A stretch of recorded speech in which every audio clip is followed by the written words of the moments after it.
Hello friends, welcome to my YouTube channel nursing study. आज का topic है larynx. तो what is larynx? Larynx is a voice box. Larynx को voice box इसलिए कहा जाता है क्योंकि यहीं से ही हमारी वॉइस जो है वो प्रोड्यूस होती है। इसके अलावा ये रेस्पिरेटरी सिस्टम का इम्पोर्टेंट पार्ट होता है क्योंकि यहीं से जब हेयर जो है वो पास होती है, जब हम इनहेल या एक्सहेल करते हैं तो इसी लैरिंग्स से होकर एयर पास होती है। और ये लैरिंग्स जो होता है वो मेल्स में फीमेल्स के कंपैरिजन थोड़ा बड़ा होता है।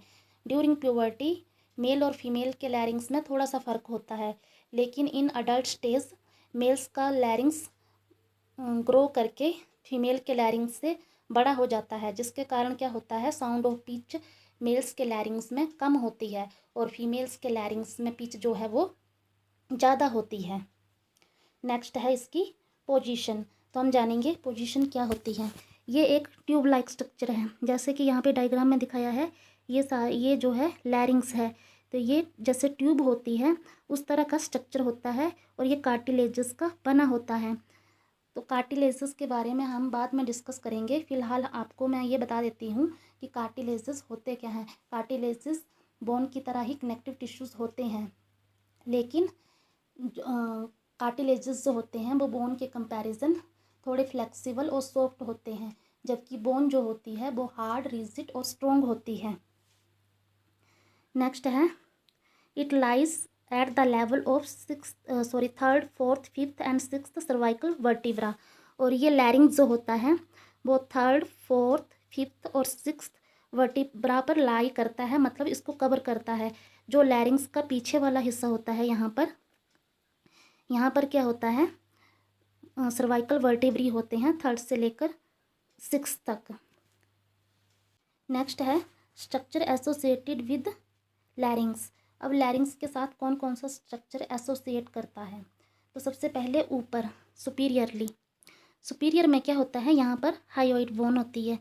ये हायोइड बोन जो है वो रूट ऑफ टंग के साथ जुड़ी होती है। मतलब यहाँ पे क्या होता है, सुपीरियर पार्ट में क्या होता है, यहाँ पे हायोइड बोन होती है और साथ में रूट ऑफ टंग होती है। लैरिंग्स का इंफीरियर पार्ट होता है, यहाँ पर ट्रैकिया होता है। जो एंटीरियर पार्ट होता है लैरिंग्स का, एंटीरियर पार्ट में कुछ नहीं होता, सिर्फ मसल्स होती हैं जो कि हायोइड बोन के साथ अटैच करती हैं, और इसके अलावा सिर्फ नेक ऑफ मसल्स होती हैं। नेक्स्ट है पोस्टीरियरली, पीछे का भाग में क्या होता है, लैरिंजोफेरिंग्स होता है, और हम पहले ही पढ़ चुके हैं थर्ड से लेकर सिक्स तक सर्वाइकल वर्टिब्री प्रेजेंट होती हैं। नेक्स्ट है लेटरल साइड में क्या होता है, दोनों साइड थायराइड लोब्स प्रेजेंट होते हैं, थायराइड ग्लैंड के लोब्स प्रेजेंट होते हैं। नेक्स्ट है स्ट्रक्चर ऑफ लैरिंग्स। तो लैरिंग्स का स्ट्रक्चर कैसा कैसा होता है।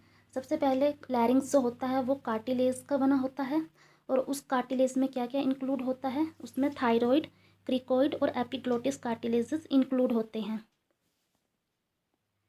और ये कार्टिलेज जो होते हैं वो 3 सेक्शन में डिवाइड किए गए हैं।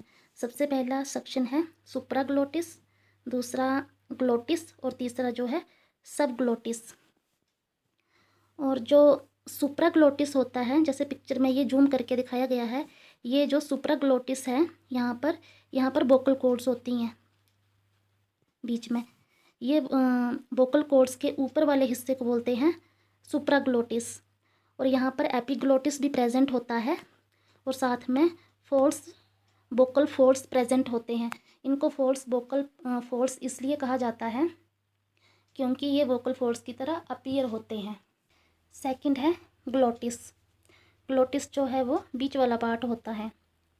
यहाँ पर वोकल कॉर्ड्स प्रेजेंट होते हैं, यहाँ पर बीच में वोकल कॉर्ड्स प्रेजेंट होते हैं, और wear air passes through during breathing and sound production. यहीं से जब हम इनहेल और एक्सहेल करते हैं तो यहीं से एयर पास होती है और यहीं पर साउंड प्रोड्यूस होती है। जैसे कि ये डायग्राम बनाई है, ये है sectional part of vocal cords.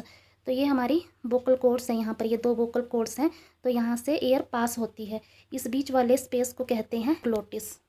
Third है सब ग्लोटिस। जो सब ग्लोटिस रीजन होता है वो वोकल कॉर्ड के नीचे प्रेजेंट होता है और ये ट्रैकिया के साथ कनेक्ट करता है। नेक्स्ट है वोकल कॉर्ड्स। वोकल कॉर्ड्स को वोकल फोल्ड्स भी कहा जाता है। यहाँ पर डायग्राम में जैसे दिखाया गया है, ये जो दो मस्कुलर बैंड्स हैं, ये दो मस्कुलर बैंड्स हैं, इनको बोलते हैं वोकल कॉर्ड्स या वोकल फोल्ड्स। ये लैरिंग्स के अंदर होते हैं और यहीं से जो है साउंड ऑफ वॉइस प्रोड्यूस होती है। इसमें क्या होता है, जब हम इनहेल या एक्सहेल करते हैं तो जो वोकल कॉर्ड्स जो होती है वो ओपन हो जाती है, जैसे कि इस डायग्राम में दिखाया गया है। ये वोकल कॉर्ड्स जो हैं ओपन हो गई हैं। इससे क्या होता है, जो एयर होती है वो सेंटर से ईजिली पास हो जाती है और इस प्रोसेस को बोलते हैं अबडक्टेड। मतलब जब हम सांस लेते हैं या छोड़ते हैं उस टाइम पे ये मस्कुलर बैंड जो हैं वो एक दूसरे से दूर हो जाते हैं, इस चीज़ को बोलते हैं अबडक्टेड। और इसमें क्या होता है, साउंड ऑफ पिच जो है लो हो जाती है। और दूसरी डायग्राम में है जब हम स्पीक करते हैं, बोलते हैं, उस टाइम क्या होता है, ये जो वोकल कॉर्ड्स होते हैं ये एक दूसरे के क्लोज आ जाते हैं और इस प्रोसेस को बोलते हैं अडक्टेड। इसमें क्या होता है, जब एयर जो जैसे हम एक्सहेल करते हैं तो लंग्स से जो एयर आती है वो वोकल कॉर्ड्स के साथ टकराती है। इसके कारण क्या होता है, ये वोकल कॉर्ड जो है वाइब्रेट करते हैं और इस वाइब्रेशन की फोर्स के कारण क्या होता है, जो पिच प्रोड्यूस होती है वो हाई होती है। नेक्स्ट है फंक्शन ऑफ द लैरिंग्स। तो लैरिंग्स के फंक्शंस में सबसे पहले होगा प्रोडक्शन ऑफ द साउंड। जैसे कि लैरिंग्स जो है वो साउंड प्रोड्यूस करता है और उस साउंड की 3 प्रॉपर्टीज़ होती हैं, पिच, वॉल्यूम और रेजोनेंस। पिच जो होती है, पिच डिपेंड्स करती है जो वोकल कॉर्ड्स होती हैं उसकी लेंथ और टाइटनेस पे डिपेंड करती है। अगर मान लो उसकी लेंथ ज़्यादा है तो पिच जो है वो कम होगी और लेंथ अगर कम है तो पिच भी कम होगी और इसका जो टाइटनेस होती है वो ज़्यादा होगी तो पिच भी जो पिच है वो ज़्यादा होगी। अगर इसकी टाइटनेस कम है तो पिच जो है वो कम होगी, क्योंकि जब जो वोकल कॉर्ड्स दोनों आपस में क्लोज होती हैं टाइटली तो वहाँ पे एयर वाइब्रेशंस एयर की ज़्यादा होती हैं, जिसके कारण क्या होता है, पिच जो है वो ज़्यादा होती है। नेक्स्ट है volume. Volume depends upon force with which the cord vibrate. जो वॉल्यूम है वो उस फोर्स पे डिपेंड करता है जिसके द्वारा कॉर्ड्स को वाइब्रेट करते हैं।